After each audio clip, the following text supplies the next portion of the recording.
The wind screams through the trees. A mother clutches her child to her chest, eyes scanning the tree line for glowing eyes that pierce the night. Behind her, in a crude shelter built from mammoth bones and stretched hides, a group huddles together, not just for warmth but for life. A fire crackles weakly, barely holding back the void. Outside, something stirs. For over 2 million years, our ancestors were prey.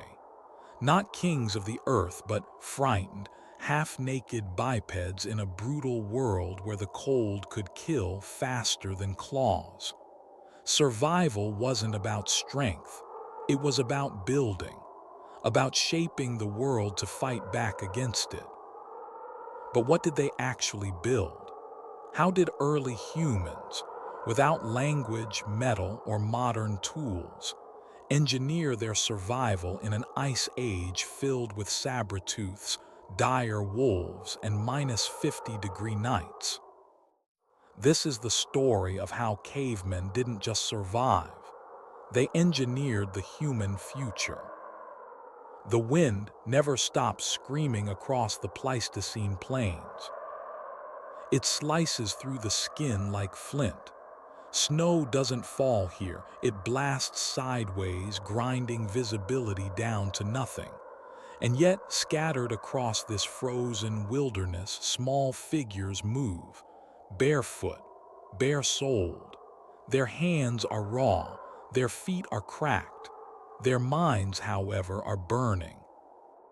This is not the world humans inherited. It is the one we clawed our way through. Long before skyscrapers, before cities, before walls and even words, humans were prey. Not kings of the food chain, but its trembling tenants. Not builders yet, not warriors, just upright apes with soft flesh, slow limbs, and too little fur for the world they'd been born into.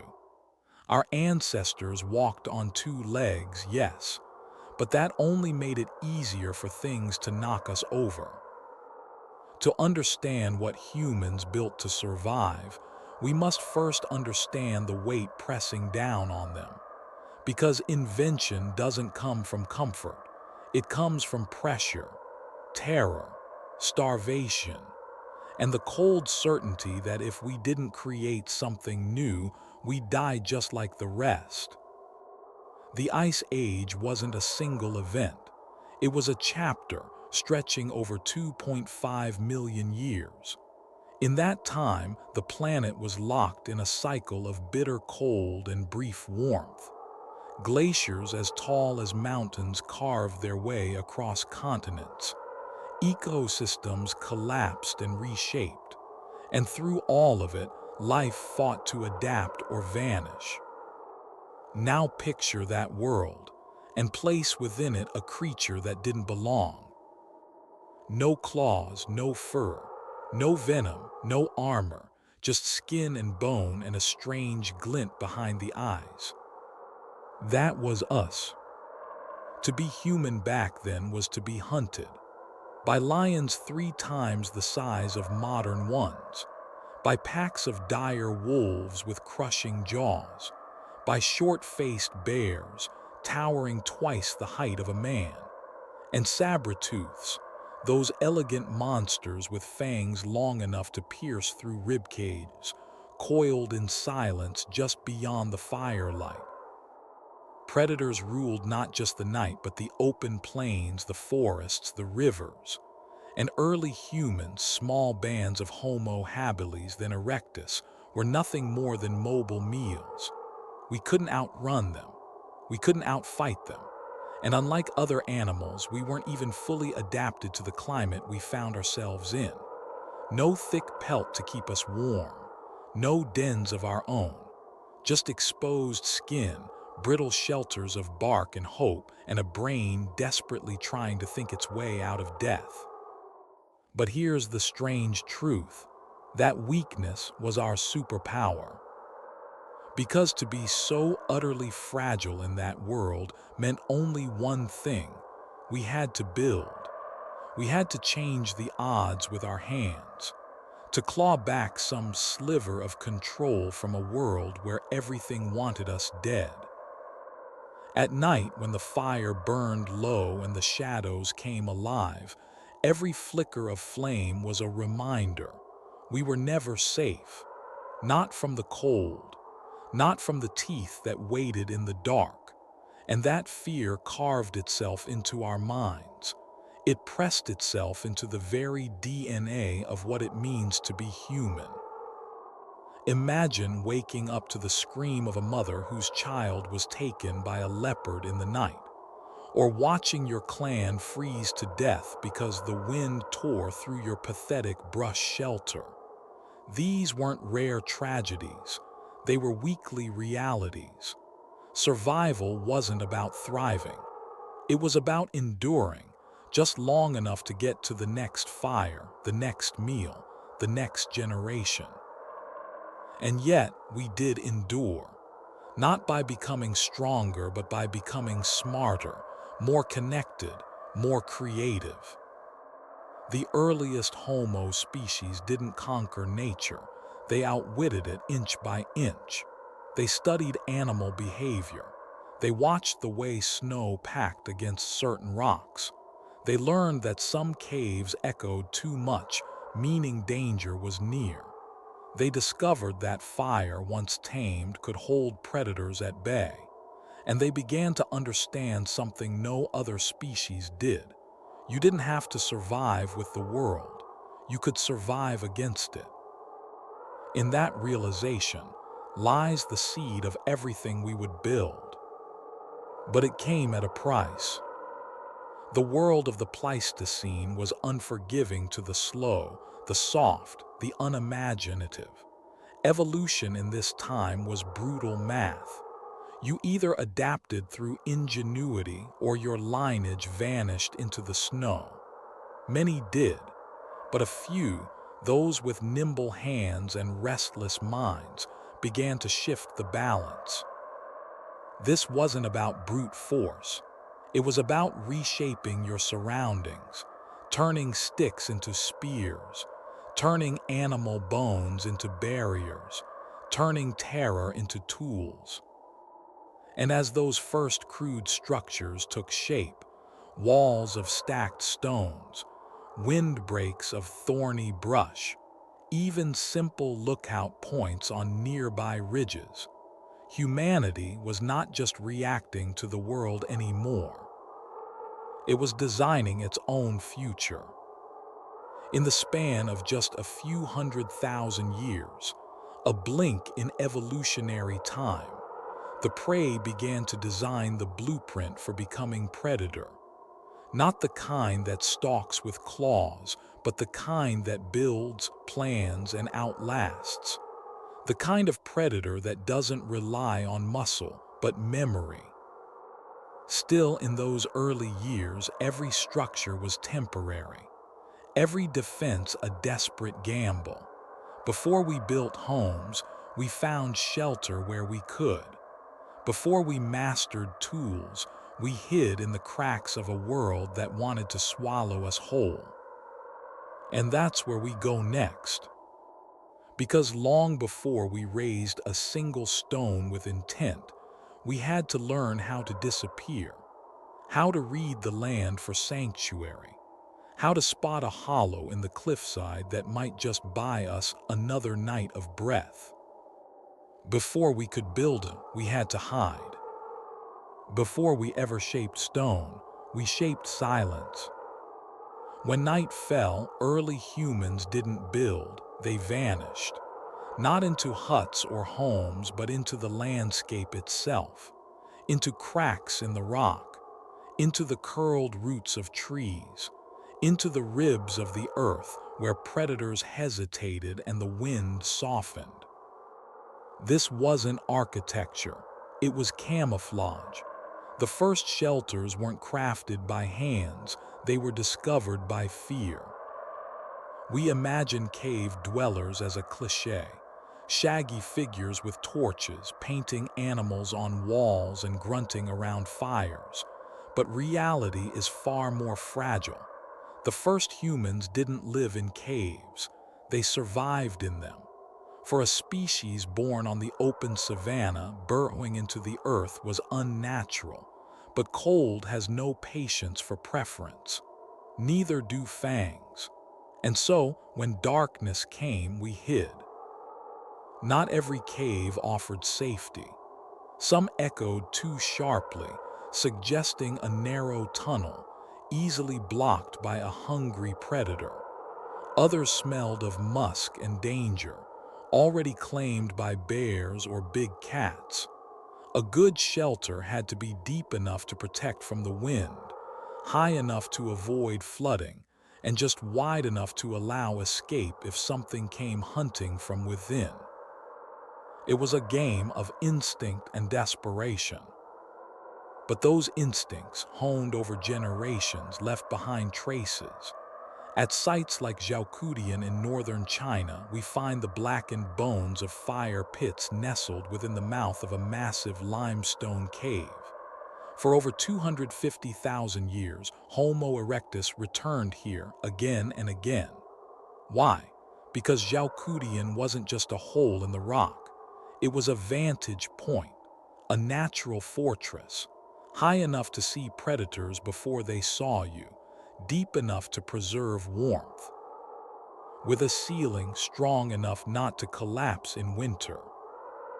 This was no coincidence. This was choice. Across the globe, the story repeats.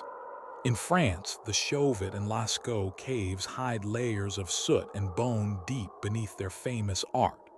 In South Africa's Rising Star cave system, archaeologists unearthed the remains of early hominins buried deliberately, suggesting not only shelter but ritual. And in Spain's El Sidrón, Neanderthal remains lie beside sharpened tools and the husks of meals, hinting at a place not just of survival, but of something like home. These weren't permanent residences. They were staging grounds, safe zones, the fire base before the hunt, the womb of stone into which our ancestors retreated to sleep with one eye open. And yet, as primitive as these shelters seem, they shaped something profound, the psychology of sanctuary.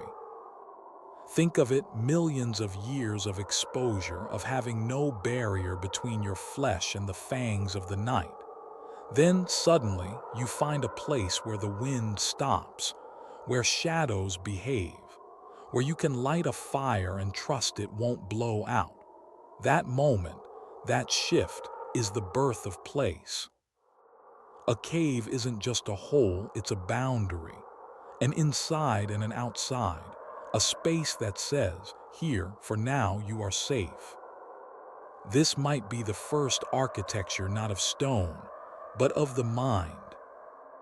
Because the moment humans sought out consistent shelter, not just by chance but by pattern, we began to change the way we saw the world. The landscape was no longer just terrain. It became a map, a puzzle of safe zones and risk, a series of potential sanctuaries hidden in the folds of hills and forests, waiting to be found.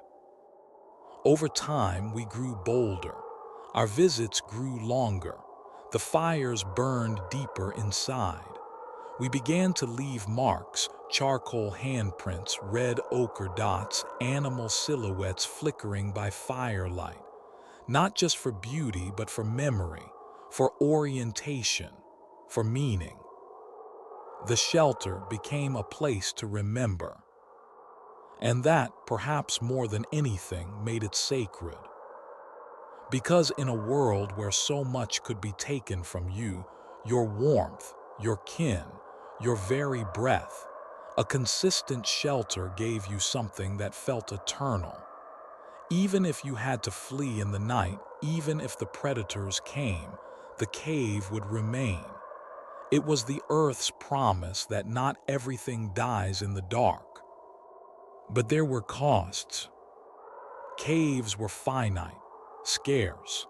easily claimed and fiercely defended, not just from animals but from other humans. Territoriality for the first time wasn't about hunting grounds. It was about where you could sleep and live to see morning. And so the seeds of something darker took root. Conflict, competition, the beginning of territorial thought, but also the beginning of belonging. These early shelters were not buildings, but they were homes. Temporary, vulnerable, and borrowed from nature, but homes nonetheless. They taught us that it was possible to fight back against the chaos, that the world was not only danger but also refuge, if you knew where to look. And when we couldn't find shelter, we learned to mimic it, to pile brush against a cliffside, to curl beneath an outcrop, to bury ourselves in snow or line a hollow with animal hides. These improvisations were crude, but they whispered something bold, that maybe, someday, we wouldn't have to wait for the earth to give us safety. Maybe we could build it ourselves. And so the shift began. From hiding to shaping. From finding caves to carving our own. From prey, huddled in the shadows of the natural world, to creatures learning how to sculpt that world into safety. In the next chapter, we follow that fragile beginning, the moment when humans stopped looking for shelter and started making it, when sticks, stones, and hides became tools for defiance, and the first human-made dwellings rose against the sky. It starts with a line, a branch angled just so, a few rocks stacked to cut the wind, a ring of bones set carefully around the fire. To us, they might look like nothing, random debris, but to those early humans, these were more than arrangements. They were declarations. This space is different. This space is mine. After millennia of hiding in what nature had carved, something shifted. Humans stopped waiting for safety and began to shape it. No longer content with burrows and borrowed caves, they started to draw boundaries, thin, breakable, primitive. But they were boundaries all the same, and the world would never be the same again. Somewhere around 400,000 years ago, scattered across the windswept plains of what is now Europe and Africa, these first fragile constructions began to appear. We see them today only in fragments, patterns of post holes in ancient soil, weathered rings of stone, remnants of stakes that once stood upright in the mud. But their purpose is unmistakable. They were the first time our species tried to keep the world out. And that changes everything. Because until this moment, humans had adapted to the world. Now, for the first time, we were asking the world to adapt to us. One of the earliest and most haunting examples comes from Terra Amata, a 400,000-year-old site near the Mediterranean coast of France. Here, archaeologists found traces of oval-shaped shelters, simple windbreaks built from wooden posts driven into the sand, with stones piled along the sides to hold them in place. Crude, absolutely, but deliberate, arranged, planned. Inside these enclosures, fires once burned, people slept, tools were shaped, meat was cooked, and above all, threats were kept at bay. These weren't houses. They were barely walls. But they were the first human claims, the first outlines of space not dictated by nature but designed by intention. And that intention mattered. Because boundaries are more than physical, they are psychological. To build a wall, even a symbolic one, is to say, I belong here. You stay out there. It's the earliest form of tactical thought, not to fight the predator, but to outthink it. Force it to go around. Make it hesitate. Even the illusion of separation can change the stakes in a world where hesitation means survival. At sites like Moldova in modern-day Ukraine, dating back 30,000 years, we find something even stranger: dwellings made from mammoth bones. Arched ribs forming the structure, tusks lining the entrance. These weren't just shelters, they were statements. They said, we killed this beast, and now we sleep within its skeleton. It's easy to miss the weight of that. Because to early humans, each of these boundaries wasn't just a wall, it was a victory, a moment of control in a world that had offered none. And over time, these victories built something far more dangerous than fire or stone. They built confidence. Every windbreak that held through a storm, every circle of stones that deterred a predator, whispered a seductive idea. You are not helpless. Maybe, just maybe, you could shape the wild. Not all of it, not yet, but enough to breathe a little easier, enough to push fear back an inch. And that inch was everything. These early constructions also mark the first signs of territory. Until now, humans followed the herds, scattered with the seasons, disappeared when the predators came. But a barrier, even a weak one, suggested staying. It suggested memory, return. This is where we build the fire. This is where we stack the bones. This is where we sleep. From this moment forward, the idea of place takes on new meaning. A space is no longer just a location, it's a resource, a refuge, a thing to be defended. And defense brings something new into the human story: conflict. Because boundaries invite trespass. And once you feel that a patch of earth belongs to you, once you've spent hours arranging branches, hauling stones, clearing ground, then anyone who enters it without permission becomes something else, a threat. This is the birthplace not just of shelter, but of war.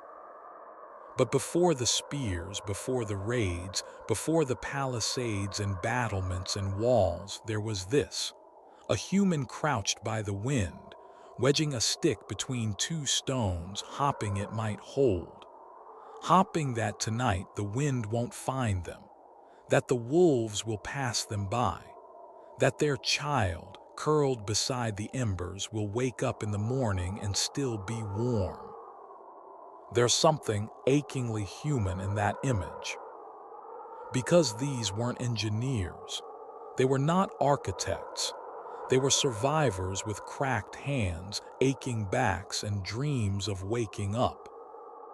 Yet even in these first shelters made of sticks and stones and desperation, we see something extraordinary: choice. Not instinct, not animal reflex, but decision.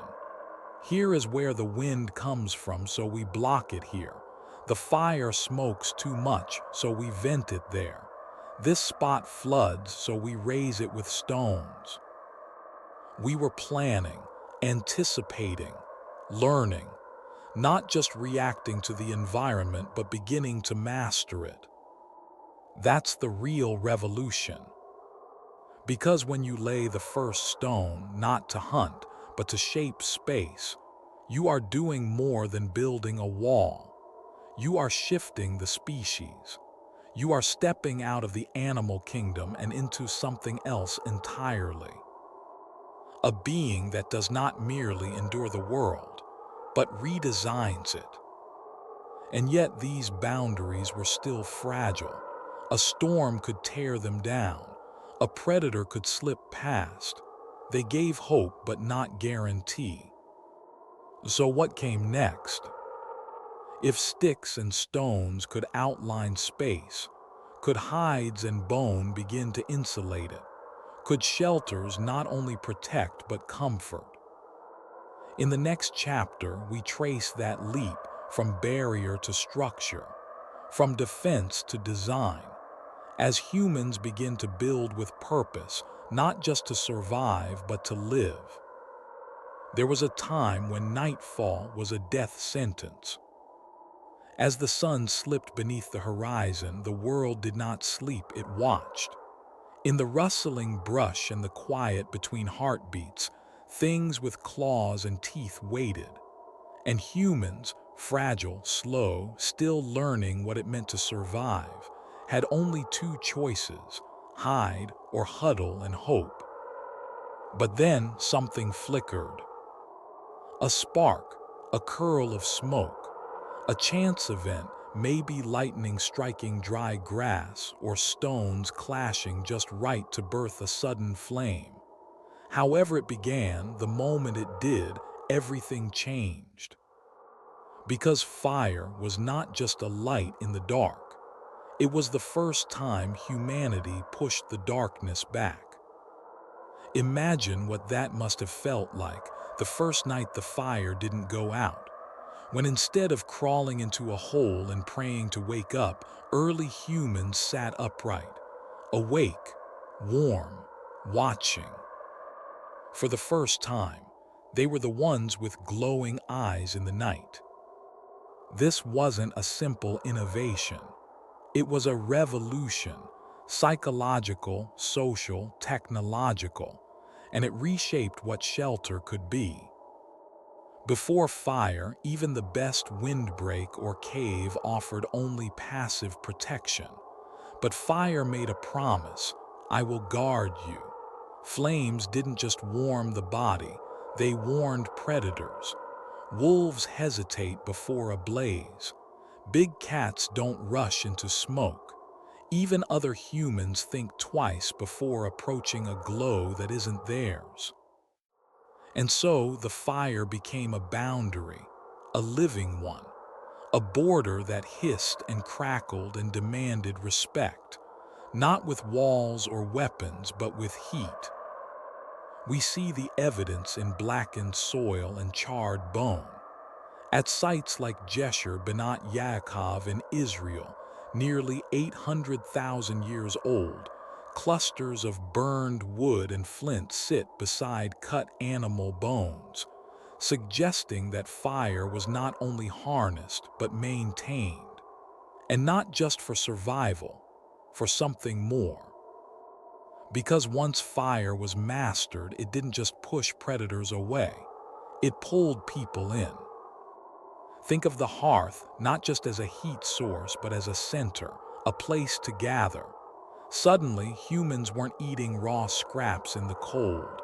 They were roasting meat, softening roots, inventing something new, the shared meal, a moment of stillness, a circle of faces in the flicker, stories told, plans made, names remembered. Fire allowed humanity to sit down together. It carved out time from the relentless pressure of survival.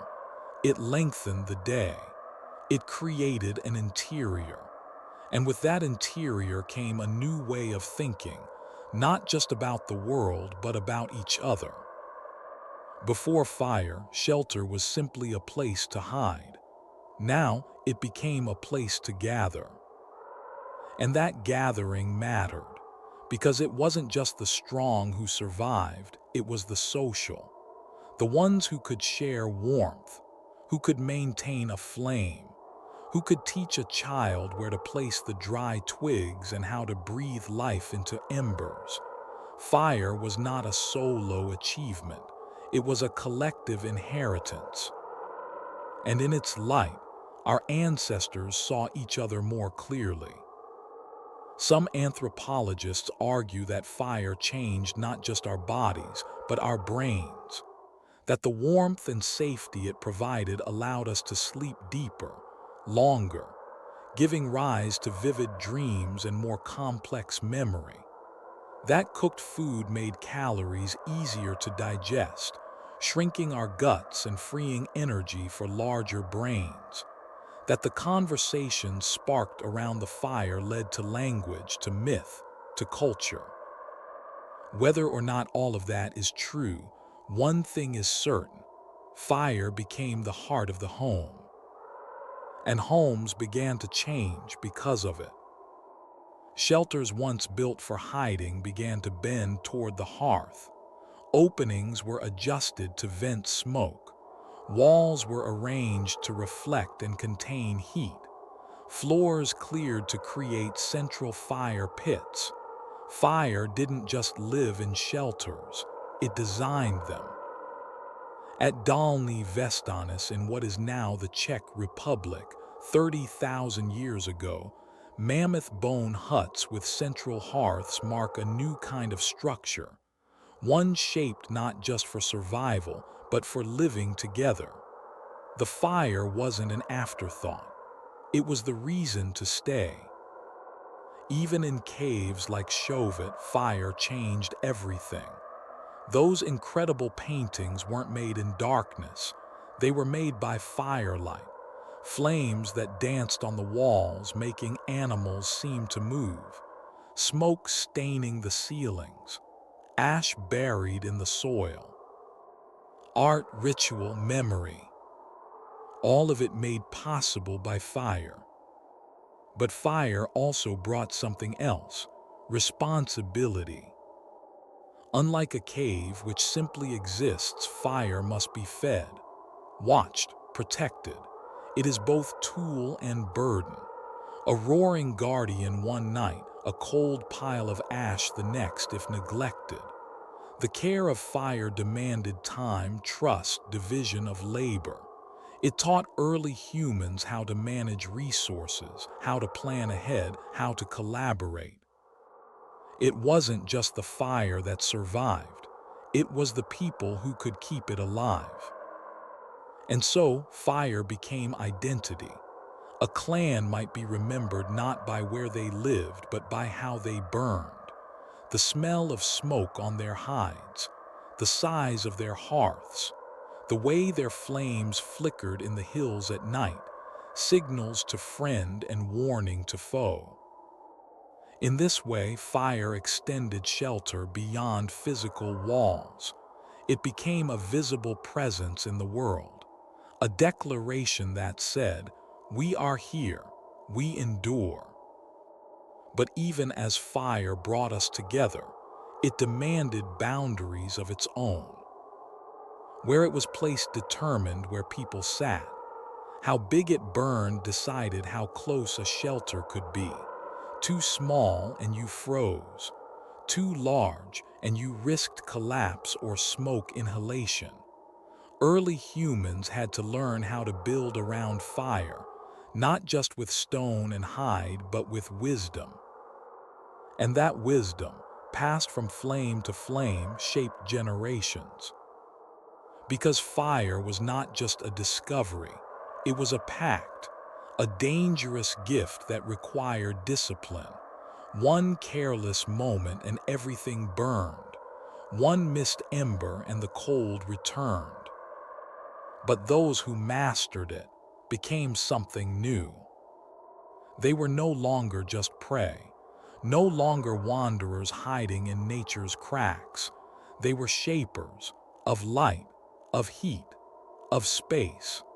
They had found a way to tame a force older than humanity itself, and in doing so had taken the first true step toward civilization. In the glow of the fire, humans stopped merely surviving the world and began imagining a better one. And that imagination burned bright. In the next chapter, we follow that flicker of vision as it leaps forward into true construction, into shelters not just protected by fire, but built with intention. Crafted from mammoth bones and hides, carved into earth and ice. We explore how architecture began not with walls but with firelight, and how humans began to shape entire structures around the heat, the smoke, and the shared stories told at the flame's edge. You can build a shelter, you can light a fire, but what happens when you have to leave? When the wind cuts sideways and the snow bites through your eyelids, when the mammoths have moved on and the hunt drags you miles from the hearth, your home can't follow you. So you build another one. But this time you wear it. Clothing before fashion, before buttons or seams, was humanity's first portable architecture. A second skin, engineered not for style but survival. In a world where temperatures plunged to -40, where frost could blister your lungs before your feet left camp, what you wore became the difference between warmth and death, between breath and a final exhale in the ice. And yet we take it for granted. We imagine fur-draped figures silhouetted against snow, primal, iconic, but we rarely ask how they did it. Because early humans didn't have thread, they didn't have metal needles, there were no tailors in the upper Paleolithic, and yet they wrapped themselves in warmth good enough to chase mammoths across the tundra. How? We start with the raw material, hide. When an animal was killed, every part mattered: bone for tools, meat for food, sinew for lashing. But the skin that was sacred, it had to be removed carefully, scraped free of fat and flesh, then softened. Left untreated, hide stiffens into armor. But with enough brain tanning, smoke curring, and time, it transforms into something that can bend and breathe. What resulted wasn't clothing as we know it, but wrappings. Pelts laid over shoulders, capes of fur tied with rawhide thongs, trousers of hide softened by hands and heat, secured with strips of gut. They weren't stitched but bound, lashed around limbs with sinew, cinched at joints, layered for insulation. It was crude, but it worked. At sites like Dolny Vestonis and Kostenki, archaeologists have uncovered burials where the dead are surrounded by ivory beads, thousands of them, arranged in patterns that suggest they were sewn onto garments long since decayed. Think about that. These weren't just coverings. They were decorated, adorned, personalized. That tells us something vital. Warmth wasn't the only thing at stake. Identity was too.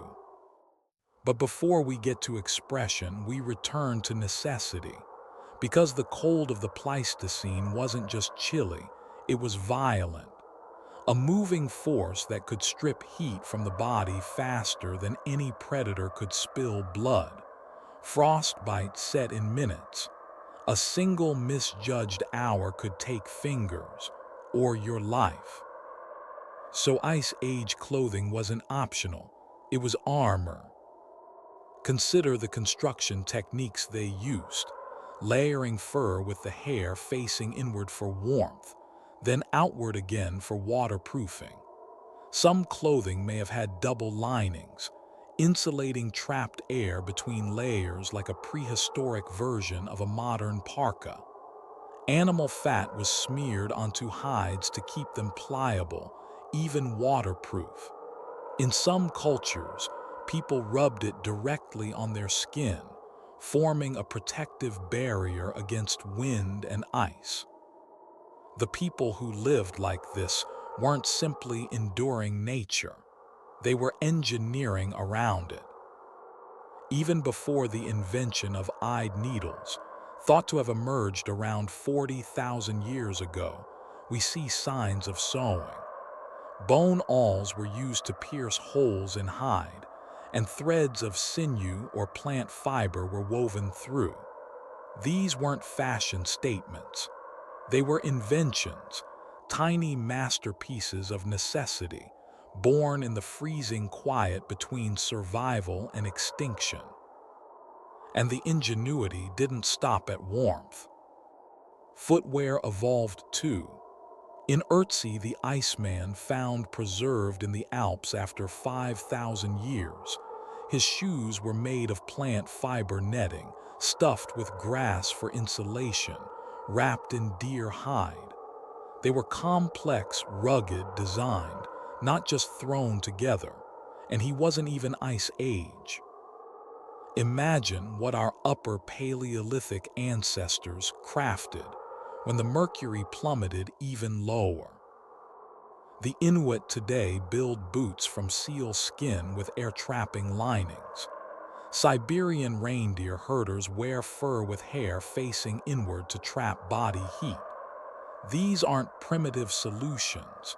They're perfected technologies honed over generations of observation and adaptation.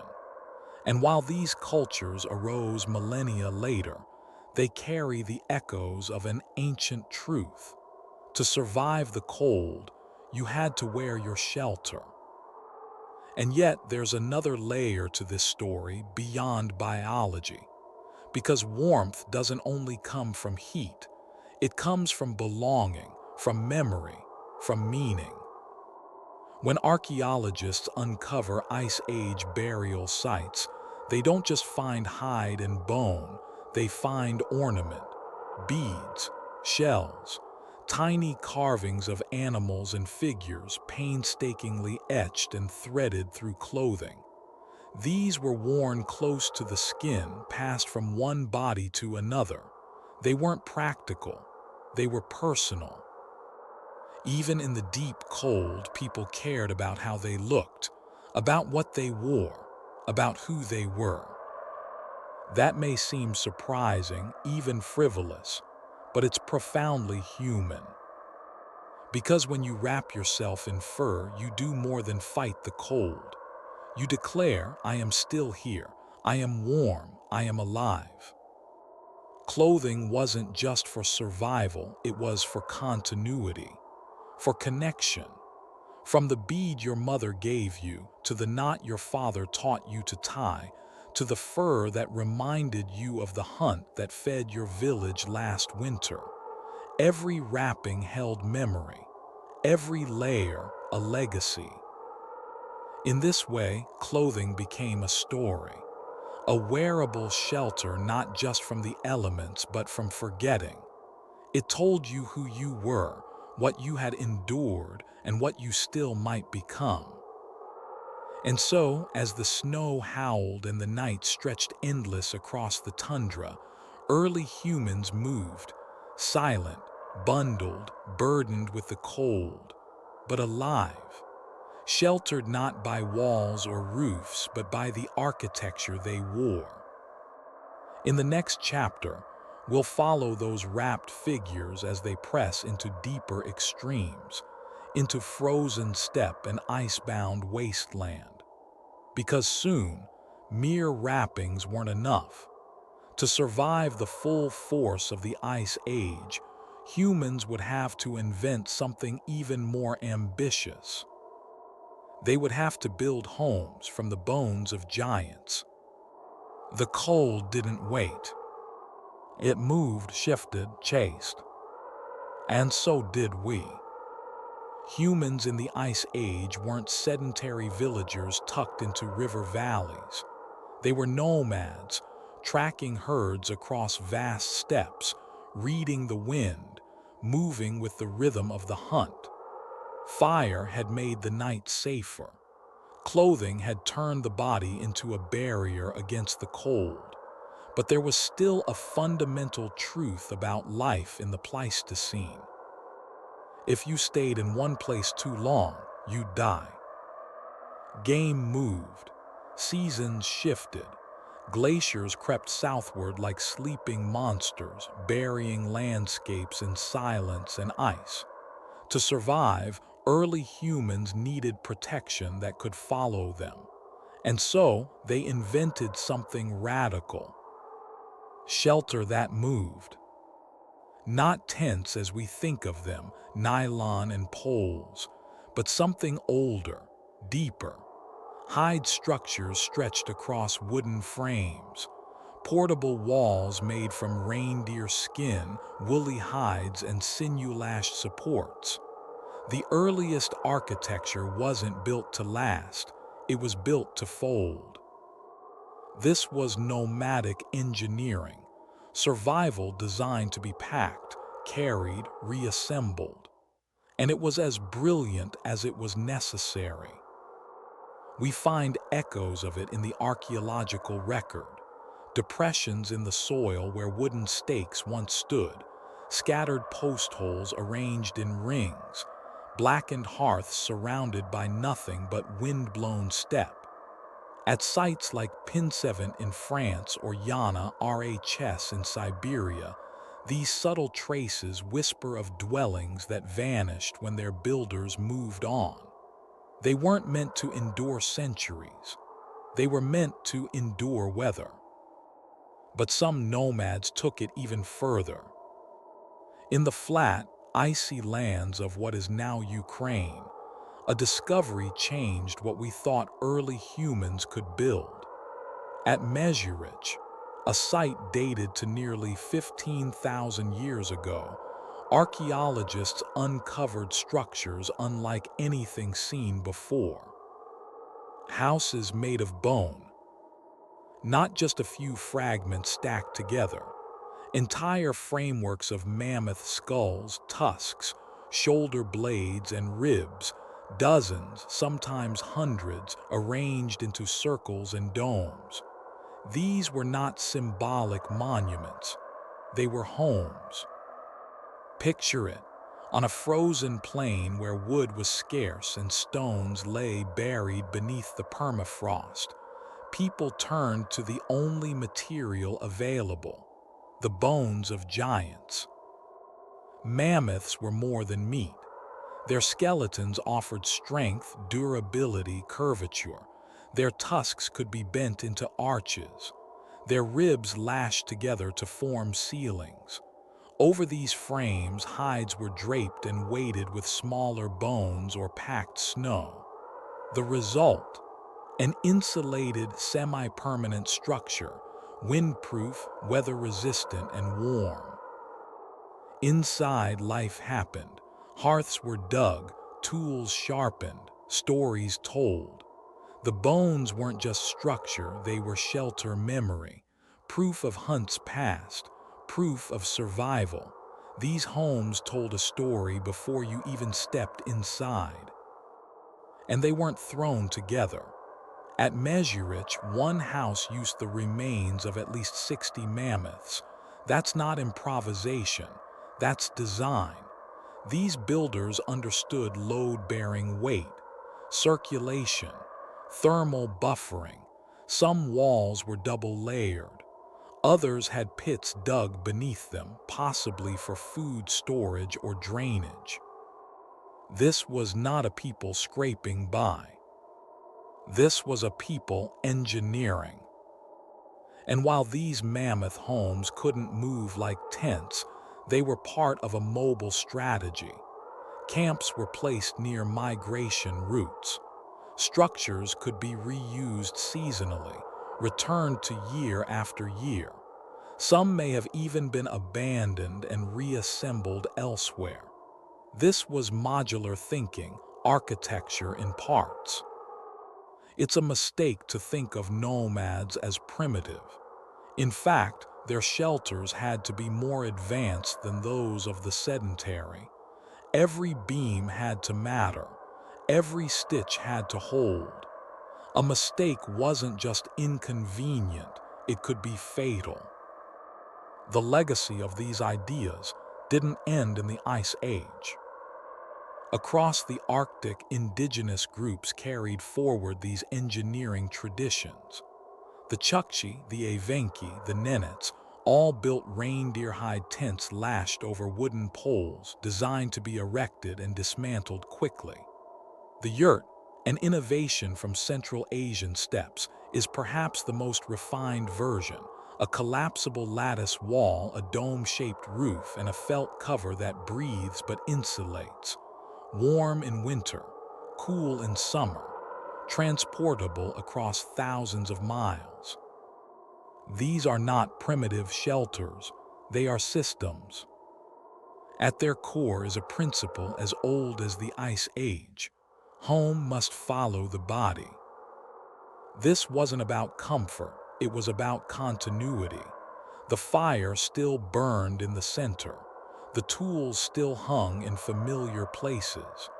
The smells of smoke and hide and meat meant safety.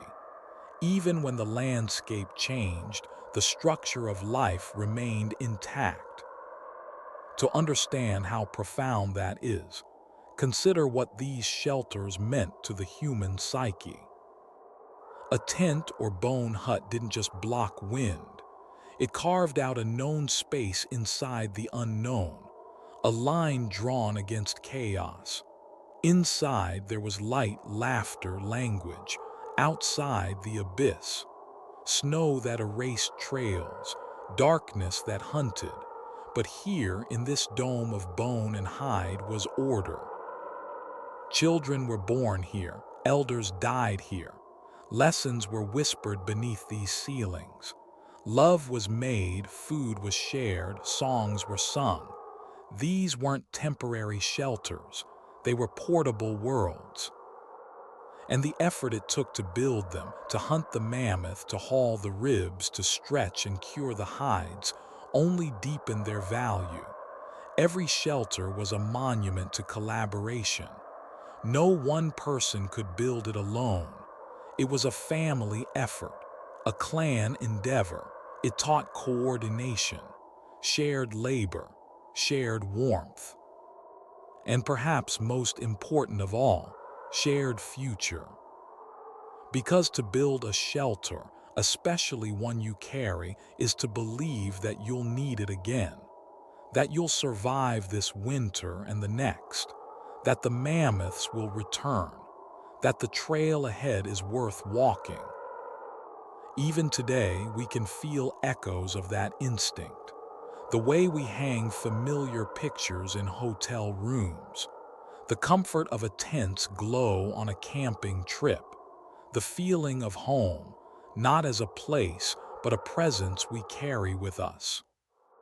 Nomadic shelters weren't just about escaping the cold. They were about preserving humanity within it. And as the Ice Age ground on, and the cold deepened, and the herds grew more elusive, this mobile mindset would evolve yet again. Because for some humans, carrying shelter wasn't enough. They would learn to dig into the earth itself, to carve warmth from frozen ground, to build homes not just against nature, but inside it. In the next chapter, we descend into the snow-packed ingenuity of the true Ice Age engineers, those who built warmth from earth, ice, and willpower. Structures that didn't move with the wind but stood their ground against it. You don't understand fear until you've heard a lion breathe outside your shelter. Not roar, breathe. The slow, wet exhale of something that knows you're in there. That's already eaten and is now just curious. For Ice Age humans, this wasn't rare. This was Tuesday. Our ancestors lived in a world where they were not just hunters, but hunted. Cave lions, dire wolves, giant hyenas, short-faced bears taller than two men standing, animals with claws longer than fingers and jaws strong enough to crush bone. One mistake in shelter placement and your whole clan didn't wake up the next morning. So humans adapted, but not with speed or size or teeth, with strategy. Because when you're made of meat and fear, you learn to think defensively. This is where architecture became more than shelter. It became protection. Every decision, where to place the camp, how high the walls, what burned in the fire, was a negotiation with predators. We've long imagined early humans as reactive, cowering in caves, hopping the danger past. But the evidence tells a different story, one of proactive engineering. Let's start with placement. Shelters were often built on rises, not just for drainage, but for visibility. Predators prefer surprise. Wolves, big cats, and hyenas hunt best in cover.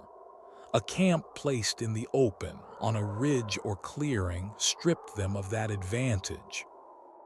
In cold climates, dwellings were often oriented with the entrance facing away from prevailing winds, but also with line of sight to hunting grounds or predator paths.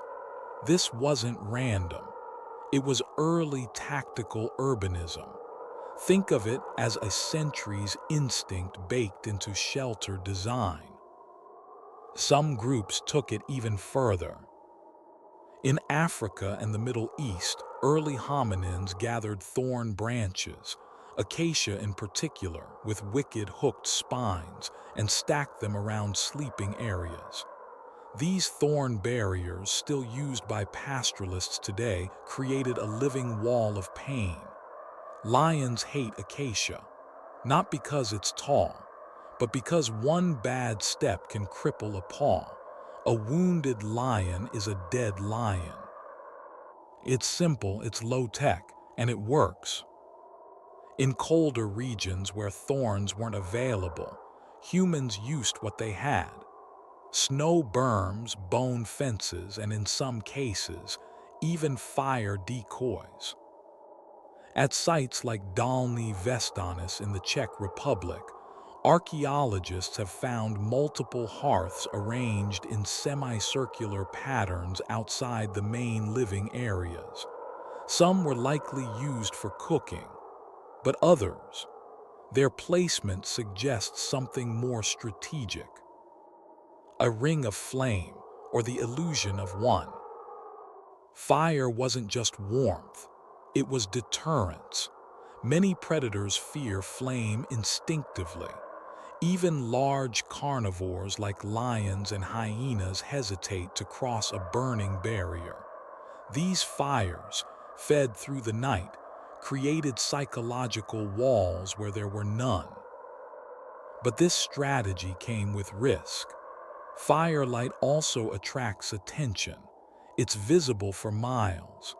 So humans built shelters with low profiles, entrances obscured by hide flaps or angled walls to block line of sight. The idea was to throw light outward, but keep interiors in shadow. This was the beginning of something subtle, a design mindset where structures were not just built to stand, they were built to signal, to send messages across the dark. This space is occupied, protected, aware. Sometimes, even a fake presence could make the difference. Some archaeologists believe humans may have arranged animal skulls or antlers around encampments, not just for ritual, but to give the illusion of numbers or deter approach. In the modern world, scarecrows still function this way. So do recordings of dogs barking in rural farms.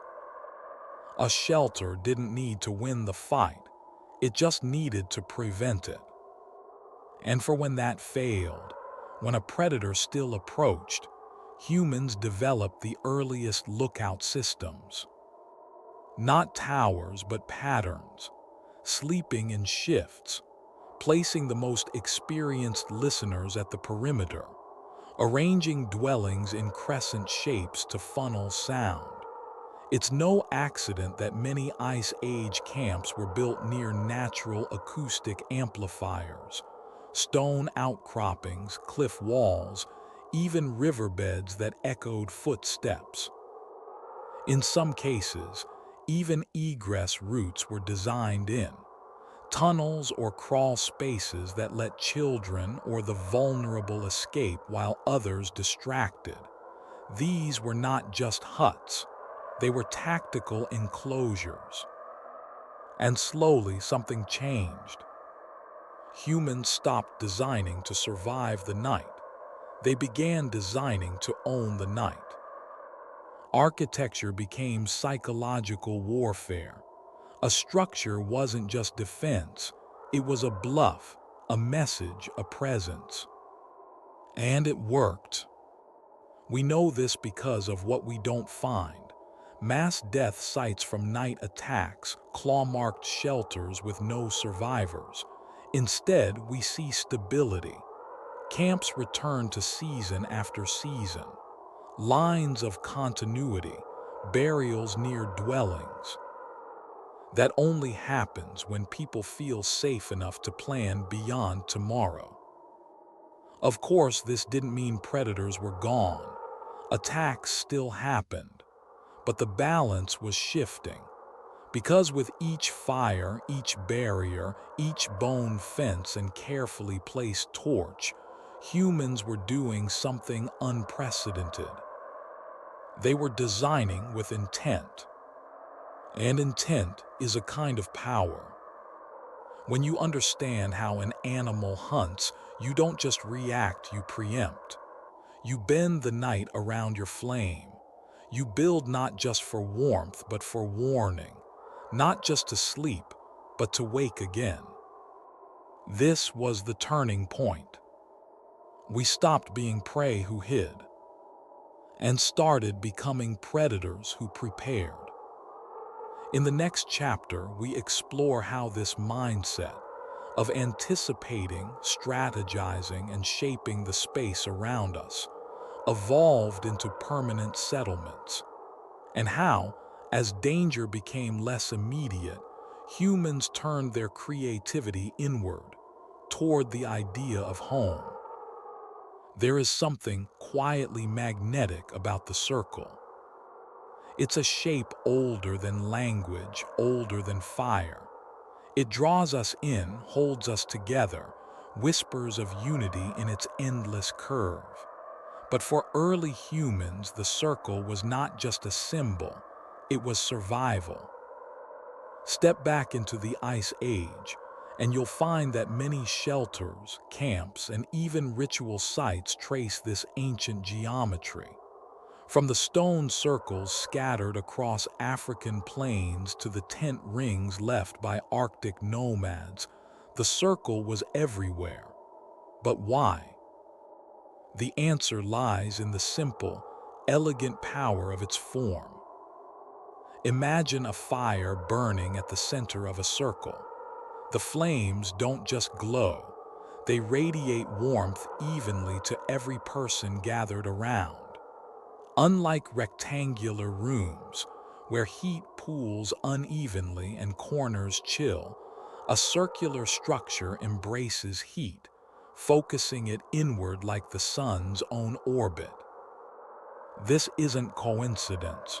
It's physics, and early humans learned it instinctively. But heat was only part of the story. In a world where danger lurked in every shadow, surveillance mattered.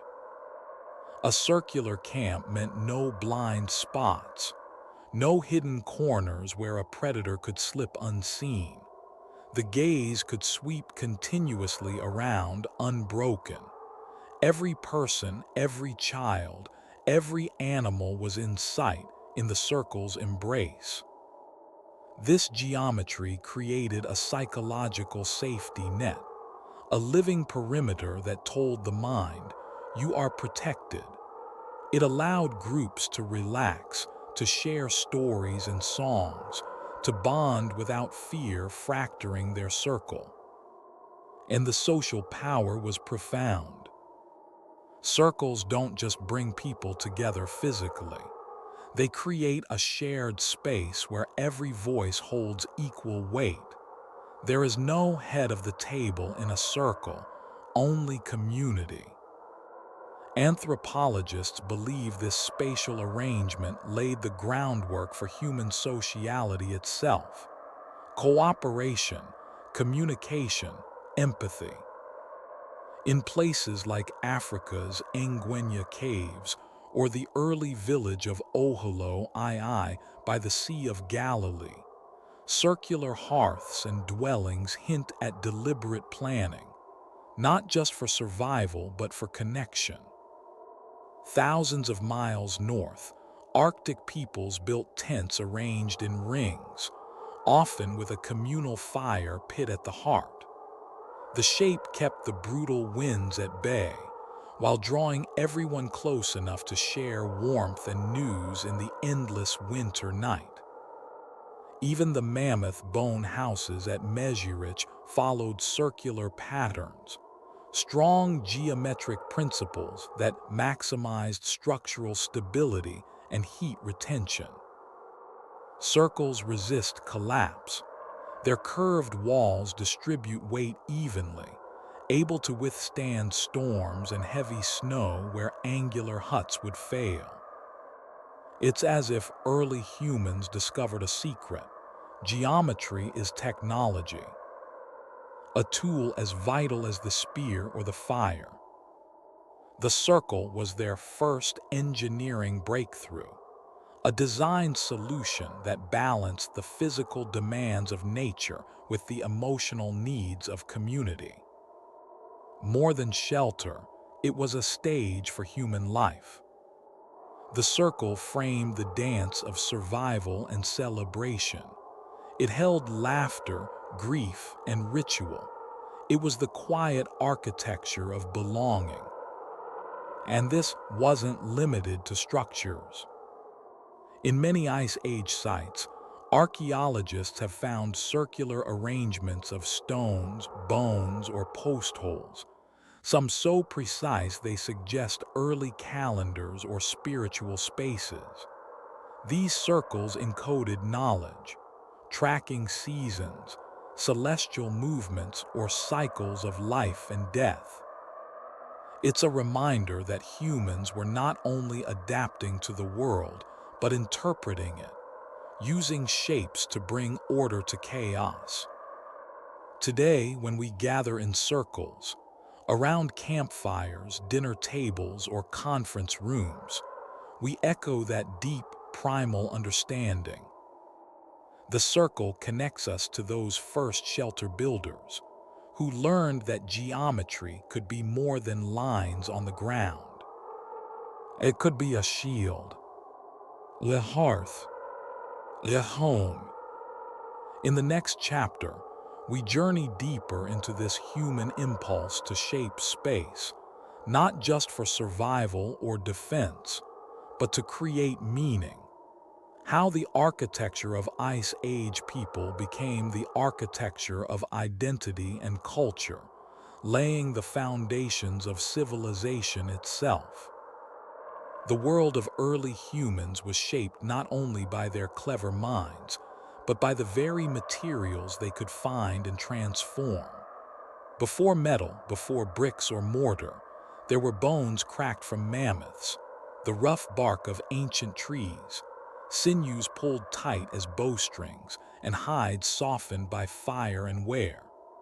This chapter is a journey into the primal workshop of Ice Age survival, where raw nature met human ingenuity in the harshest crucible imaginable. Imagine a frozen plain swept by brutal winds and relentless cold. The earth offers no grand architecture here, only what can be gathered or scavenged. Mammoth bones, discarded by predators or harvested by humans, became more than remains. They became building blocks. At sites like Mezhyrich in Ukraine, towering shelters were fashioned almost entirely from these colossal bones, arranged like the ribs of a giant beast to form sturdy, semi-permanent homes. The weight and size of these bones gave the structures unparalleled stability, a fortress against blizzards and prowling predators alike. The mammoth bone houses were not mere piles of remains. They were carefully engineered spaces that balanced strength with weight. Builders needed to understand the delicate interplay between load and balance. These bones, sometimes weighing hundreds of pounds each, were set in overlapping patterns, braced by wooden poles when available, creating walls that could resist fierce snowstorms and the crushing weight of ice. These homes were not static relics but dynamic living spaces, designed to be lived in for months or even years, sheltering entire clans against the unforgiving Ice Age winters. Yet bone was only part of the equation. Wood, though often scarce in these icy landscapes, was a flexible and vital material. Branches, stripped from hardy trees or collected from driftwood along frozen rivers, were woven into lattices or frameworks. These wooden skeletons provided the backbone for structures, offering a light yet resilient framework over which other materials could be stretched. The intertwining of wood and bone created an architectural hybrid, part organic skeleton, part living skin. Speaking of skin, hides were the quintessential building material for early humans, not just for clothing but as essential components of shelter. Animal hides, thick and tough, were draped over these frames, sometimes layered and sewn together with sinew to form durable walls and roofs. But these were not simple coverings. Early humans developed sophisticated techniques to treat hides, using smoke, animal fats, and oils to soften, waterproof, and strengthen them. This transformed raw skin into a weatherproof fabric that could repel biting winds, seal in warmth, and shed rain or melting snow. The process of turning a hide into a shelter panel was an act of craftsmanship and survival. Tanning techniques, long thought to be a much later invention, were likely practiced in rudimentary forms by Ice Age peoples. Smoke-curing hides preserved them against decay and insects, while fats from animals created a hydrophobic barrier, allowing shelters to stay dry in the wettest conditions. The result was a form of proto-insulation, a cold armor worn not on the body but built into the very walls of their homes.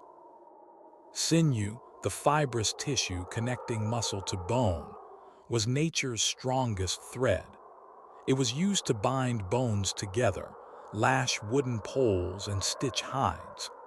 Unlike plant fibers, sinew remained flexible yet incredibly strong even when wet or frozen. This biological rope was a cornerstone of early construction, a material that could withstand the stresses of wind, weight, and movement without snapping. The ingenuity to use sinew this way reflects a deep understanding of the materials at hand, born from necessity and refined through generations of experience. Another material that shaped Ice Age life was bark. Though often overlooked, bark was layered carefully to insulate and shield shelters. Birch bark, for example, was prized for its water-resistant qualities. When layered, it could serve as a barrier against rain and wind, or even be fashioned into containers and roofing. The rough texture of bark also provided grip and structural support when woven with wood and sinew. In some northern camps, bark formed the outer skin of shelters, protecting more delicate layers beneath from the elements. In colder regions, ice and snow themselves became part of the material arsenal. The construction of igloo-like structures from blocks of hard-packed snow shows how early humans ingeniously adapted even the harshest elements into building materials.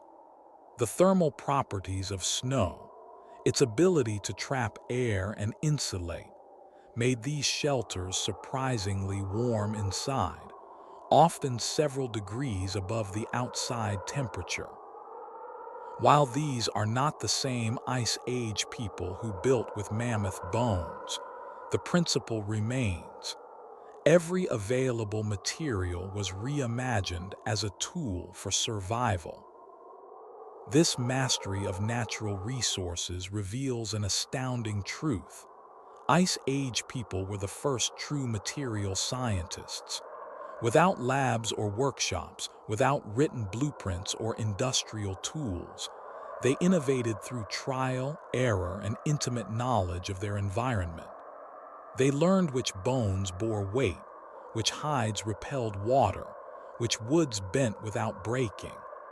Their material expertise was encoded in hands-on craft and observation, passed down through stories and practice.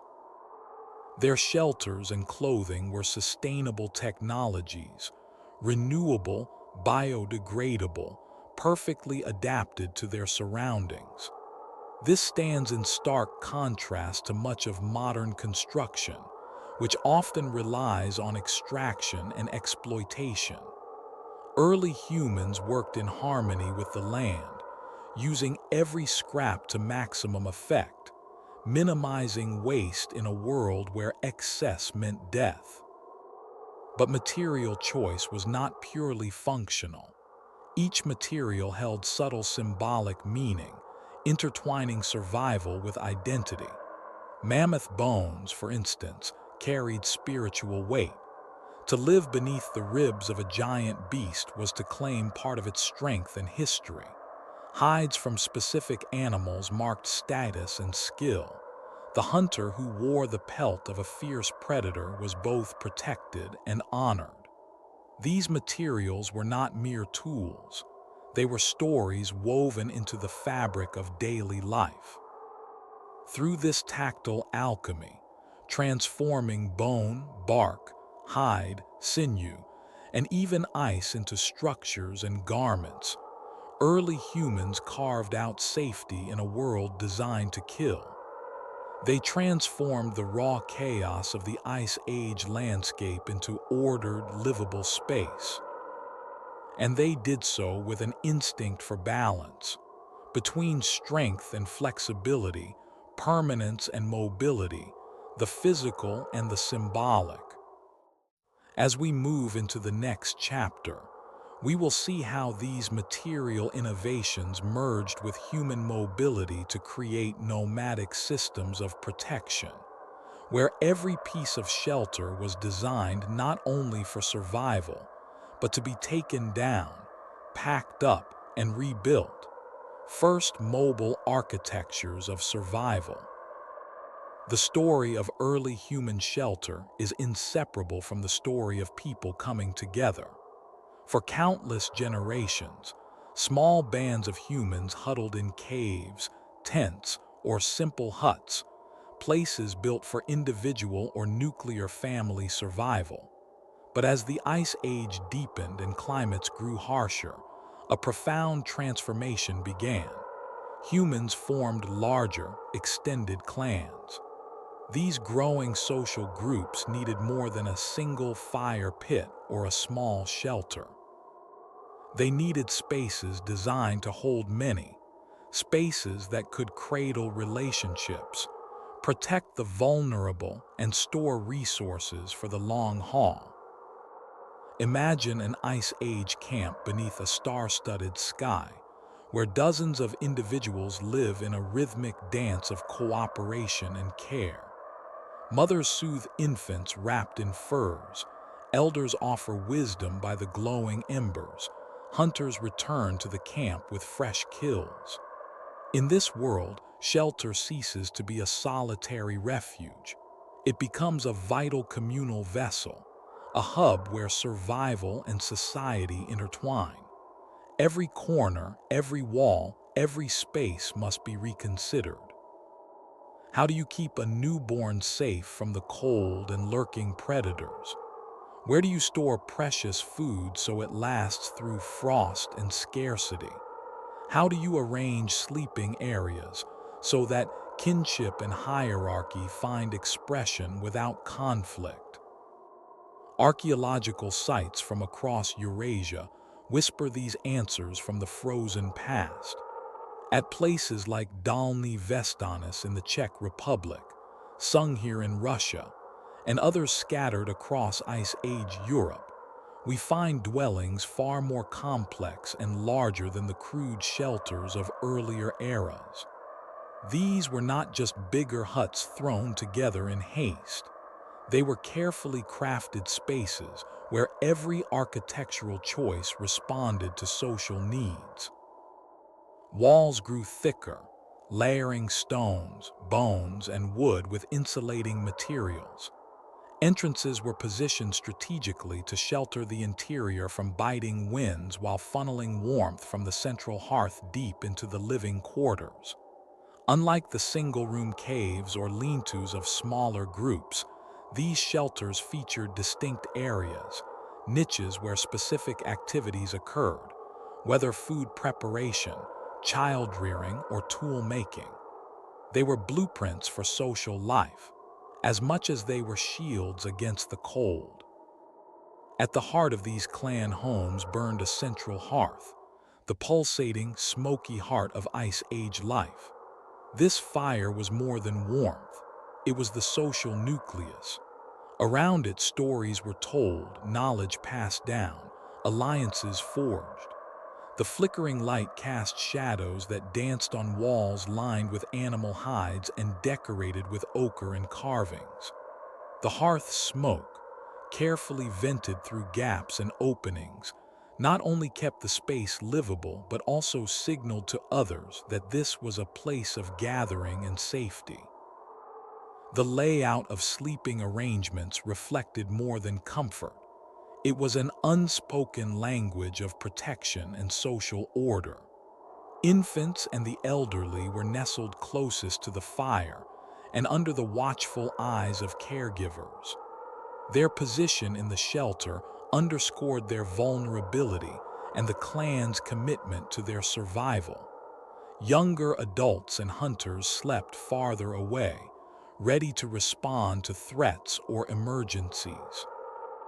This spatial choreography was a deliberate act of care and social organization, a daily expression of kinship encoded into the very architecture of the home. But survival hinged not just on warmth and protection. It required food, and food required storage. Ice Age clans were keenly aware of the fragile balance between feast and famine. Archaeological evidence shows raised platforms, storage pits, and recessed areas within shelters designed to keep meat, nuts, and gathered plants safe from scavengers and the elements. These primitive pantries were early refrigerators of sorts, crucial for buffering the clan against the unpredictability of hunting seasons. Preserving food became an act of foresight and planning, a quiet yet powerful form of resilience. Scaling shelters for clans also introduced the need for privacy and boundaries within communal spaces. These early homes were not monolithic caves of chaos, but fractured, nuanced places. Certain areas were set apart, perhaps for rituals, for solitude, or for conflict resolution. These subdivisions foreshadow the complexities of human society, where personal space and collective life coexist in dynamic tension. Beyond the physical and functional, these larger clan shelters became powerful symbols of identity and belonging. To build a bigger, more complex home was to declare a stake in the land and in each other's lives. The architecture itself told the story of the clan's survival, strength, and unity. Each wall, hearth, and sleeping nook was a testament to shared struggle and collective hope. Scaling shelter was also a cognitive leap, a mental expansion from survival as an individual to survival as a social organism. The clan's home became a microcosm of the emerging human world, where cooperation and specialization allowed groups to do what no lone individual could. Labor was shared, some focused on hunting, others on crafting tools or maintaining shelter. The division of labor implied trust and interdependence, the cornerstones of complex societies. These developments planted the first seeds of what archaeologists call village thinking. While full-scale settlements would not emerge for thousands of years, the blueprint was here. Extended families living in semi-permanent, complex structures, planning ahead and sharing resources. The clan's shelter was a laboratory for social evolution, where architecture and society grew hand in hand. This shift, building for many, also marked the beginning of social hierarchy. Not rigid or fixed, but emerging distinctions based on age, role, or status started to influence how space was allocated. Elders received honored places near the fire. Skilled hunters or shamans had their own niches. These spatial hierarchies helped organize social life and provided a physical framework for leadership and cooperation. Moreover, the growing complexity of clan shelters contributed to an evolving emotional landscape. The physical closeness demanded by shared shelter created bonds but also tensions. Conflict resolution, empathy, and social norms likely emerged as crucial skills within these spaces. Architecture didn't just protect bodies, it shaped human psychology and relationships. By scaling up shelter design, Ice Age humans were not simply responding to environmental challenges, they were creating the foundation of society itself. The homes they built were more than protection. They were arenas where culture, identity, and community took form. As we prepare to move into the next chapter, we will explore how this increasing complexity of human habitation gave rise to ritual spaces, the places where belief, spirituality, and communal identity were forged. From survival shelters to sacred sites, architecture would become the canvas on which humanity painted its earliest stories of meaning. The ancient world of the Ice Age was a place where survival was a delicate, ever-shifting balance. Shelter, as we often imagine it, might bring to mind caves, huts, or fire-lit dwellings, solid places to retreat from the cold and predators. But for early humans, protection didn't end at the walls of their homes. Sometimes it moved with them. Sometimes it lived in their hands. Tools and weapons were not just instruments of offense. They were the mobile walls that extended the sanctuary of the shelter far beyond its physical boundaries. Imagine yourself as an Ice Age hunter. The icy wind bites your skin as you stand at the edge of a dense forest, the shadows of mammoths and wolves flickering at the edge of your vision. Behind you lies the glow of your campfire, a beacon of warmth and safety, but you cannot stay near it forever. The world outside your shelter is vast, dark, and full of danger. You clutch your spear, balanced perfectly in your grasp. It is a lifeline, a promise that you don't have to rely solely on the walls of your cave or the circle of fire. Your weapon is your shield, your protection that travels with you. This relationship between tools and shelter is one of the earliest examples of human innovation. Unlike the fixed shelter of stones and bones, weapons and tools are dynamic, designed to be wielded, thrown, or swung. They are architecture in motion, barriers forged from wood, stone, and sinew, stretched across the dangerous spaces where humans moved, hunted, and lived. The spear, for example, was a marvel of early engineering. Far from a simple stick, the spear was carefully crafted with intent. Archaeologists at the Schöningen site in Germany uncovered wooden spears dating back over 300,000 years, before even the arrival of modern Homo sapiens. These spears were meticulously shaped, balanced, and hardened in fire. Their length and weight were calibrated for throwing with precision, allowing early hunters to strike from a safe distance. This was a profound leap forward. The spear extended the protective bubble of the campfire into the open wilds, giving humans the power to defend and hunt without immediate danger. But it wasn't just spears. The Ice Age toolkit was diverse, and every weapon was a form of mobile shelter. Consider the boluses, a weapon consisting of stones tied to cords, swung through the air to entangle the legs of animals. The boluses transformed the hunter into a living trap, creating an invisible wall of rope and stone that could immobilize prey or ward off attackers. This tool, simple yet ingenious, exemplifies how early humans understood the landscape of danger and designed tools to control it.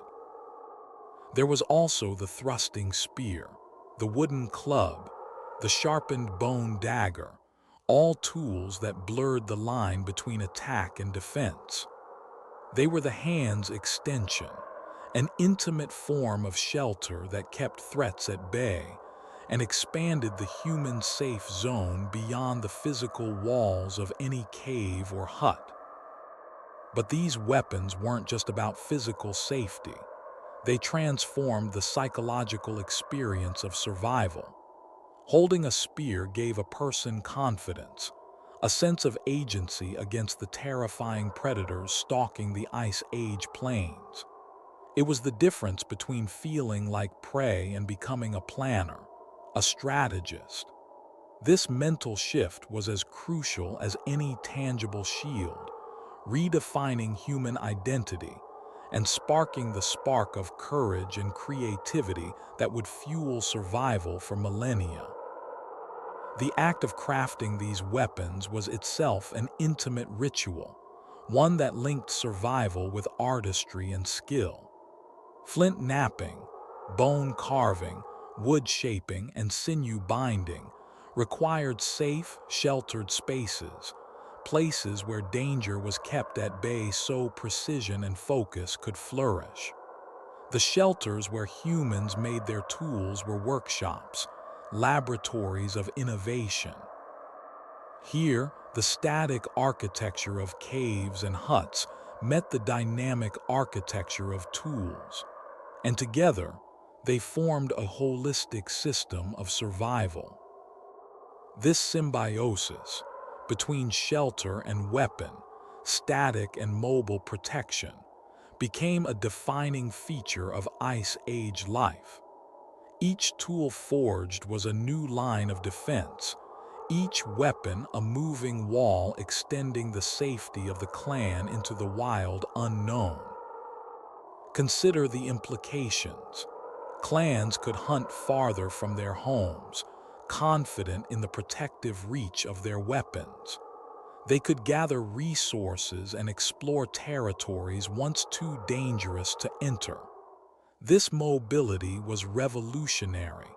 It allowed humans to adapt to changing environments, follow migrating herds, and avoid becoming prey.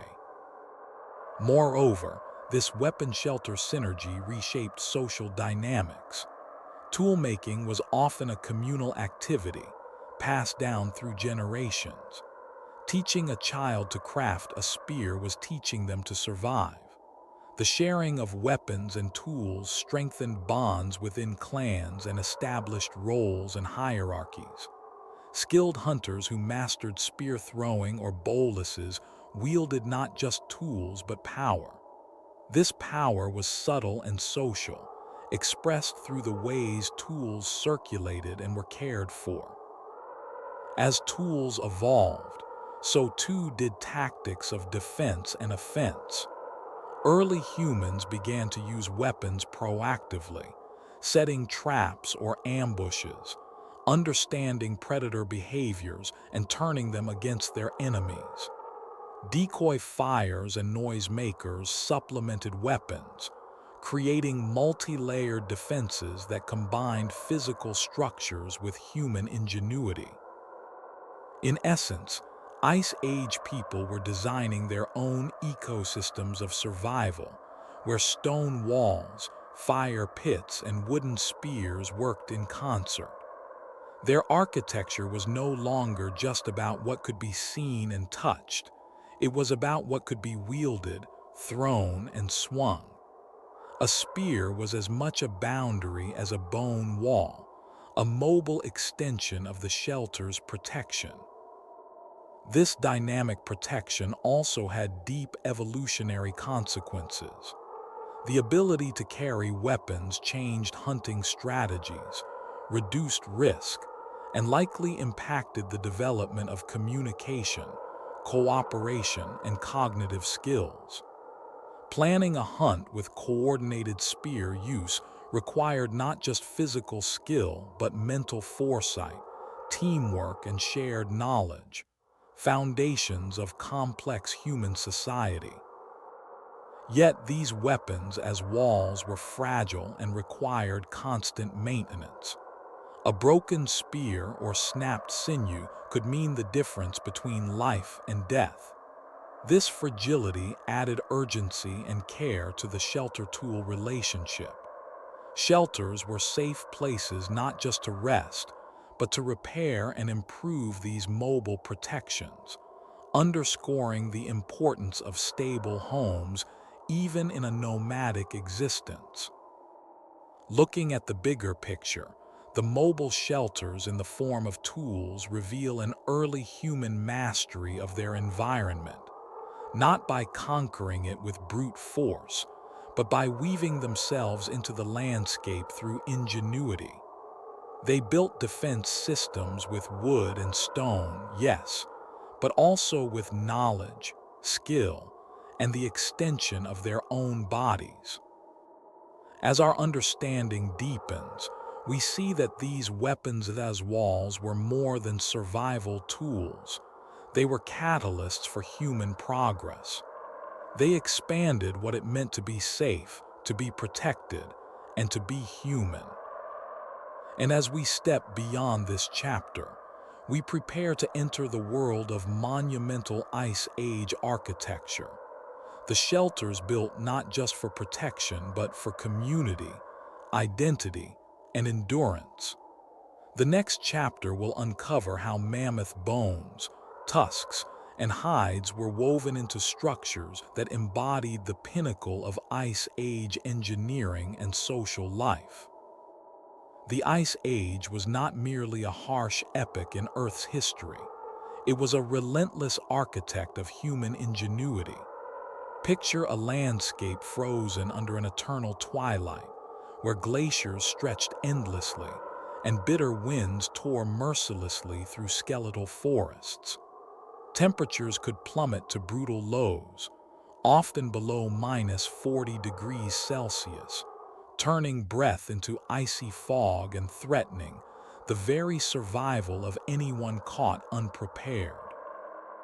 This was the unforgiving world that our ancient ancestors faced, one that demanded not just courage, but radical innovation, creative problem-solving, and an intimate understanding of nature's coldest extremes. Survival in such a merciless climate was never guaranteed. The Ice Age's relentless cold was a living, breathing adversary, as lethal as any predator stalking the night. Early humans didn't just build shelters.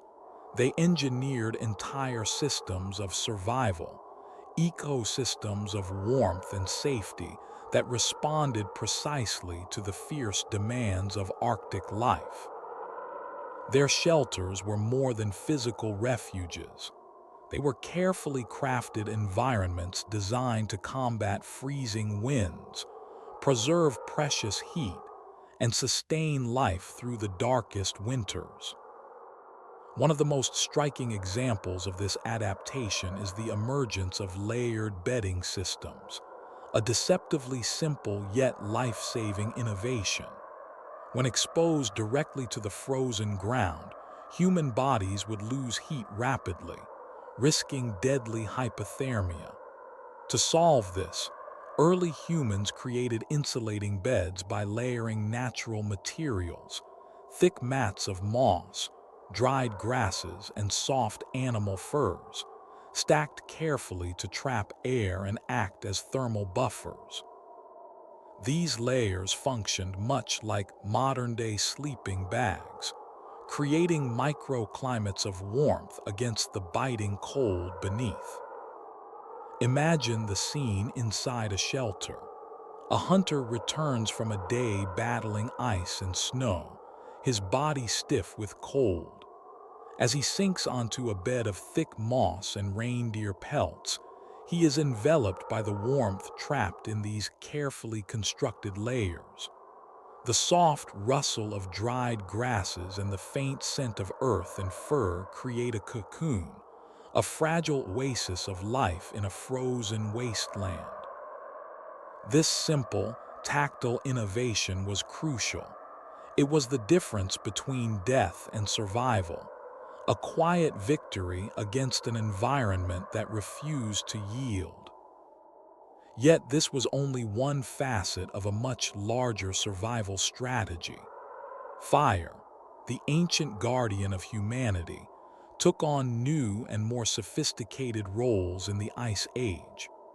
Archaeological excavations across Siberia, Alaska, and northern Europe have uncovered evidence of underground hearths, fire pits dug into the frozen earth, sunken below ground level to protect flames from icy winds and conserve precious heat.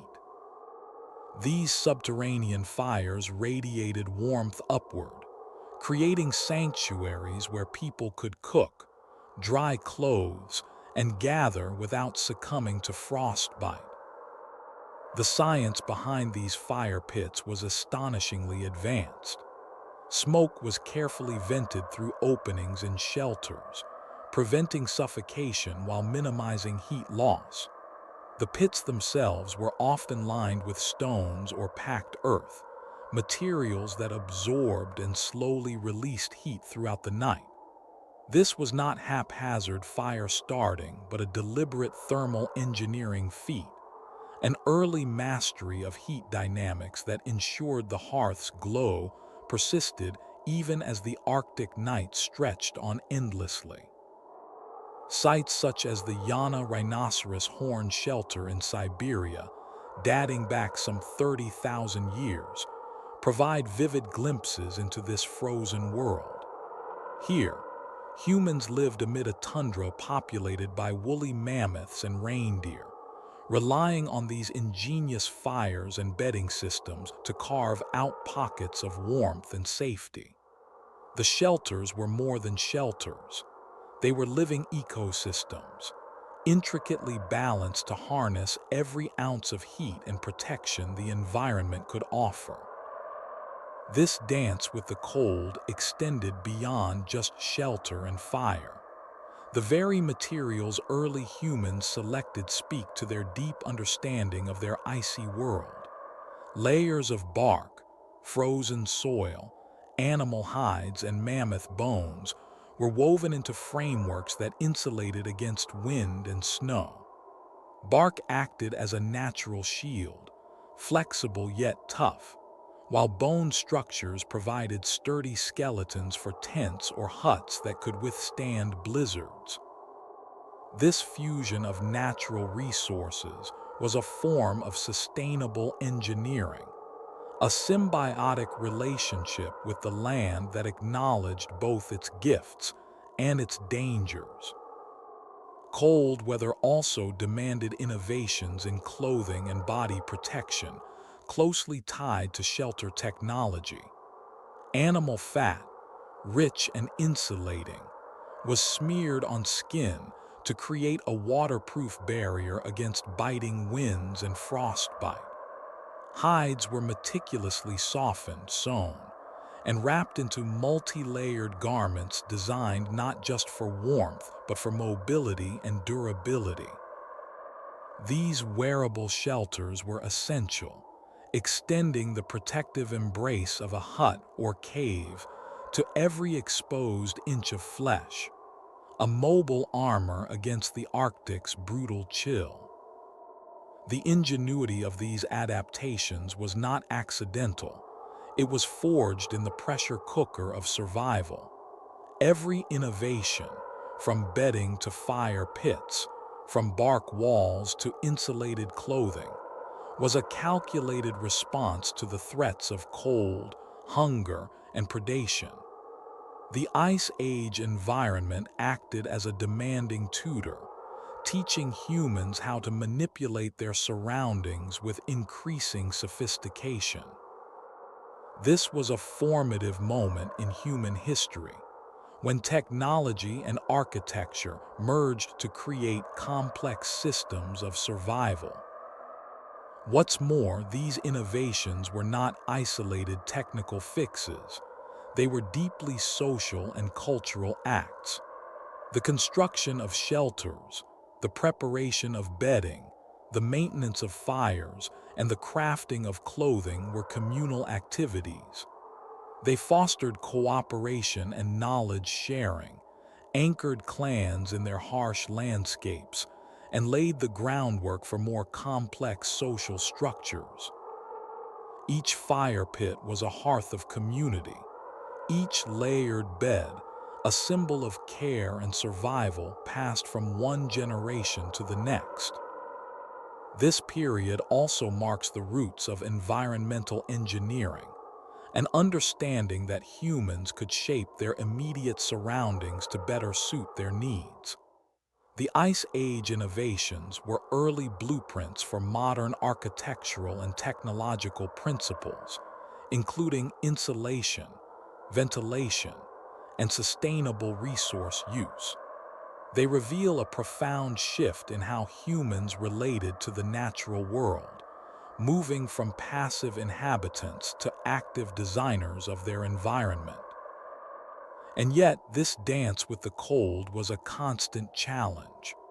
The fragile nature of these shelters and tools meant they required ongoing repair, adaptation, and innovation. Ice and wind would erode walls, materials would wear thin. Maintaining warmth demanded vigilance and skill, underscoring the precariousness of life in this frozen world.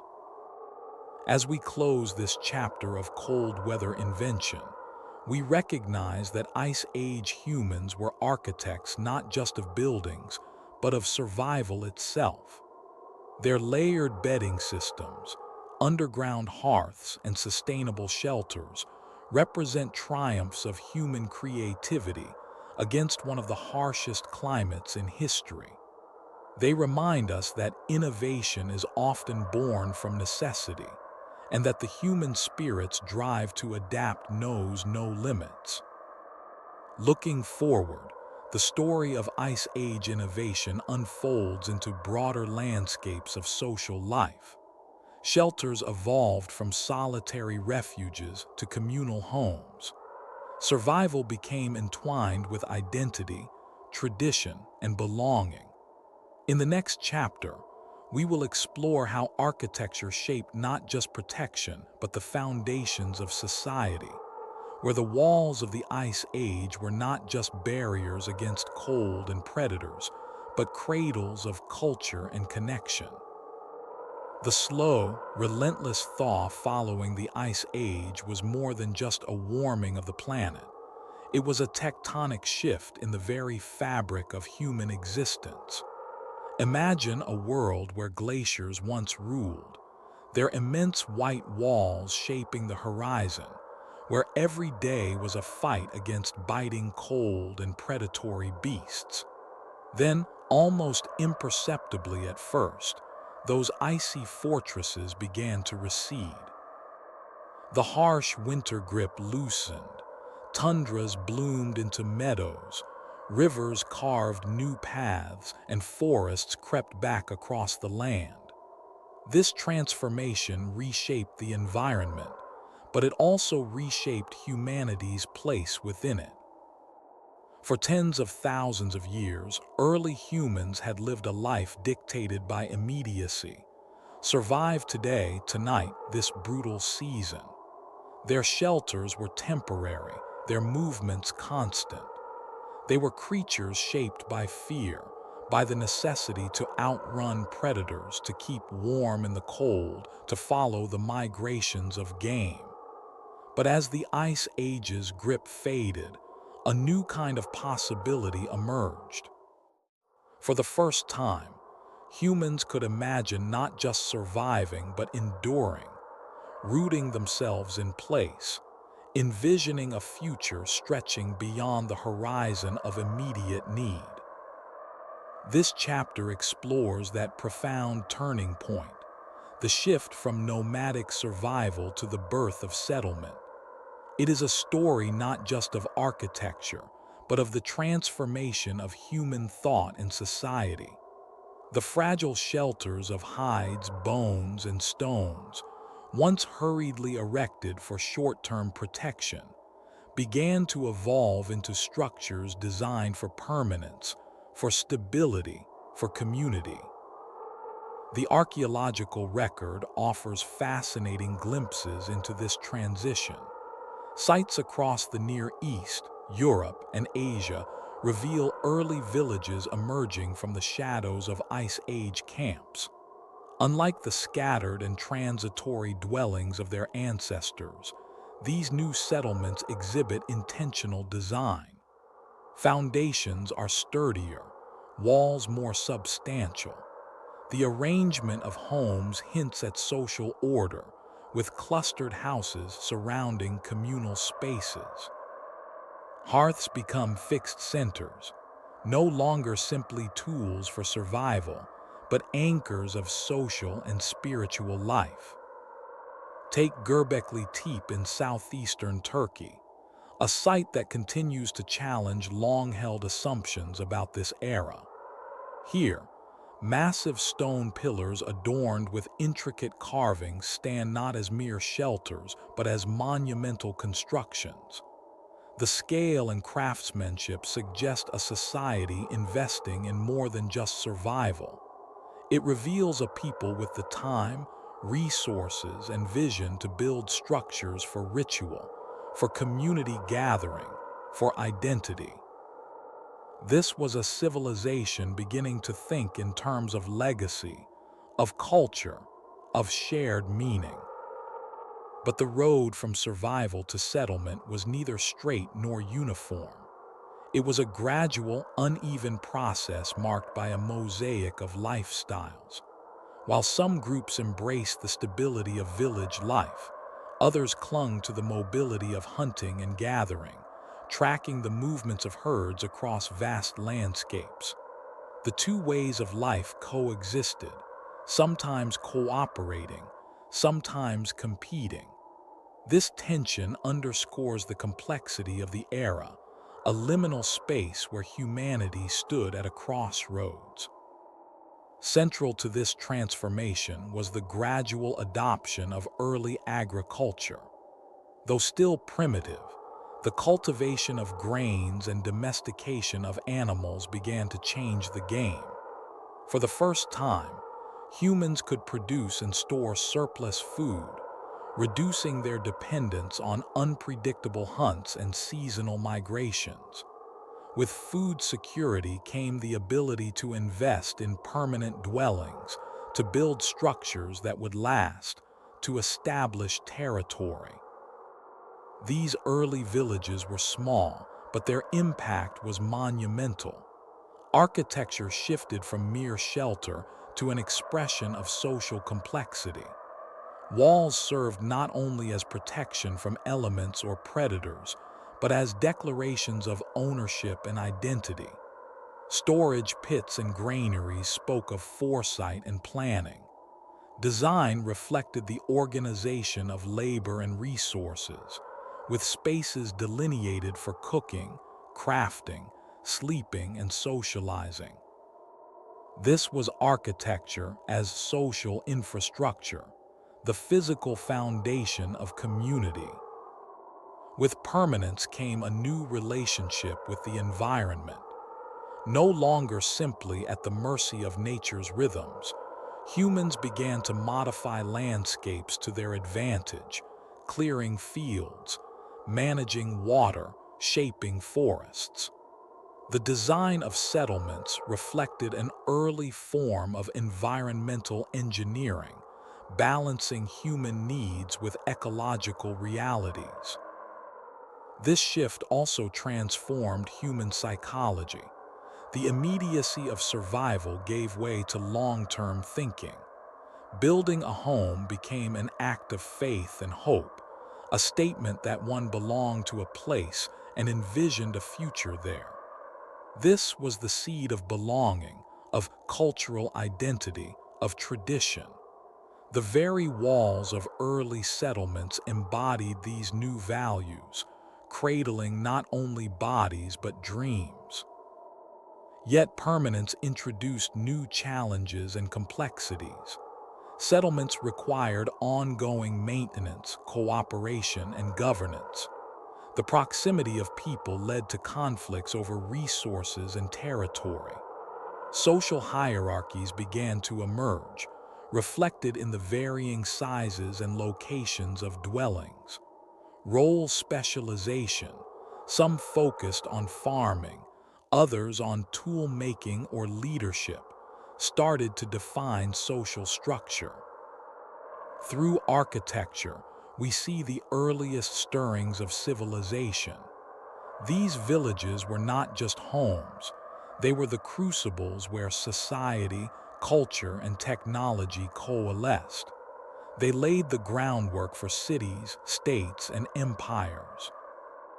This pivotal chapter in human history teaches us that architecture is not simply about shelter, but about shaping how we live, how we relate to one another, and how we envision our place in the world.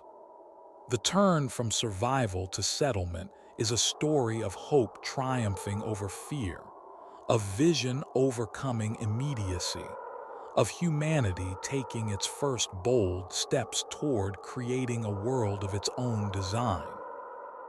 As this transformation took hold, it set the stage for a new chapter, the rise of complex societies, monumental architecture, and cultural flourishing. In the next section, we will explore how these early settlements evolved into centers of innovation and social complexity, where the human drive to build became a force that shaped history itself. From the earliest moments when humans first wrestled with their environment, crawling out of caves, fashioning bones and hides into shelters, to the dizzying skylines of today's cities, the act of building has always been more than just constructing walls. It is an ancient language, one that speaks of our deepest fears, our hopes, and our enduring quest for survival. What cavemen built was not just shelter from cold or beasts. It was the foundation of everything that would come after, our societies, our cultures, our very identity. Imagine a family tens of thousands of years ago, shivering beneath a fragile mammoth bone hut. Outside, the wind howls and unseen predators prowl, testing the boundaries of safety. Inside, wrapped in layered hides, there is warmth, light, and a fragile sense of security. That simple structure, a frame of bones lashed with sinew and covered in thick hides, was not just a physical barrier. It was a monument to hope, a declaration that life, however fragile, will persist. This primal act of building is embedded deep in our DNA. Shelter is not just about protection. It is about defining a space where life can unfold, where communities can gather, and where culture can be born. The walls of those early homes held more than bodies. They held stories, rituals, and the beginnings of social order. They were the first places where humanity turned the unpredictable wilderness into a world that could be shaped, understood, and owned. Fast forward through millennia, and we see this impulse magnified. Every era has rewritten what shelter means, from the clustered huts of Neolithic villages to the stone fortresses of medieval kingdoms, all the way to glass and steel skyscrapers that stretch toward the clouds. The materials and scale have changed, but the motivation remains the same: to create a space where human life can thrive, safe from the forces that threaten it. Even today, architecture reflects our emotional core. Consider how we pour ourselves into building homes, not just physical structures, but personal sanctuaries filled with memories, family, and identity. Our buildings are extensions of ourselves, monuments to our lives and values. They tell stories about who we are and what we need. They continue the legacy started by those first Ice Age builders, who understood that creating shelter was inseparable from creating community and culture. There is a beautiful continuity in this. When archaeologists uncover a prehistoric hearth or a carefully arranged circle of stones, they are not just unearthing remnants of survival, but echoes of human creativity and resilience. These sites remind us that building is one of the oldest and most profound ways humans have interacted with the world. The story of architecture is intertwined with the story of survival. Each innovation, from the use of fire in hearths to the development of woven fabrics for warmth, from the mammoth bone houses to the complex multi-room dwellings of early villages, represents a step forward in our ability to confront fear and uncertainty. These were acts of defiance against the raw forces of nature and the relentless ticking of time. But shelter also shaped social life. Early homes reflected the rhythms of families and communities, creating spaces for shared meals, rest, work, and ceremony. They nurtured social bonds that were essential for collective survival. Architecture became a stage where human relationships played out, influencing the way people interacted, cooperated, and organized their societies. As civilizations grew, the scale and complexity of building expanded dramatically, but the fundamental impulse did not change. Whether a humble Ice Age hut or a grand palace, every structure is a testament to human resilience and ingenuity. They embody the hope that we can carve out a place for ourselves in an often hostile world. Moreover, the legacy of building is not just physical but psychological. Spaces influence how we think, feel, and relate to each other. From the clustered closeness of early villages that fostered cooperation, to the grandeur of monumental architecture that inspired awe and order, human constructions shape experience as much as they shape landscape. Today, in a world of concrete jungles and sprawling suburbs, it is easy to forget the origins of this impulse. Yet every brick laid, every beam raised, every room crafted, carries within it the echoes of those first builders who created refuge against the cold and the wild. Their survival was not only biological but cultural, a survival of spirit and creativity. Understanding this legacy deepens our appreciation of architecture as more than an art or science. It is an expression of humanity itself. When we build, we connect with a lineage stretching back tens of thousands of years, a lineage defined by courage, adaptation, and the enduring desire to belong. In this light, the caveman's hut is no mere relic. It is the seed from which our entire civilization has grown. It is the first page of a story that continues to unfold every time we raise walls or light a hearth.